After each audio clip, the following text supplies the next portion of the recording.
ইসলামেরা, এটা হলো একটা কবরস্থান। মূলত এটা হলো আমাদের আপন নিবাস। আল্লাহ সুবহানাহু ওয়া তাআলা আমাদেরকে এক ফোঁটা নাপাক পানি থেকে সৃষ্টি করে এই পৃথিবীতে প্রেরণ করেছেন।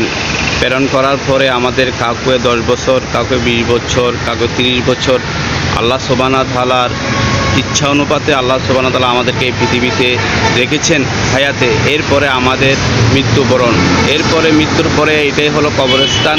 এটা হলো আমাদের আপন নিবাস। এখানে আমাদেরকে যেতে হবে। যাওয়ার পূর্বে আল্লাহ সুবহানাহু ওয়া তাআলা বলেছেন, তোমরা মুসলমান না হয়ে মৃত্যুবরণ করিও না। মৃত্যুর পূর্বেই আমাদেরকে মুসলমান হয়ে মৃত্যুবরণ করতে হবে।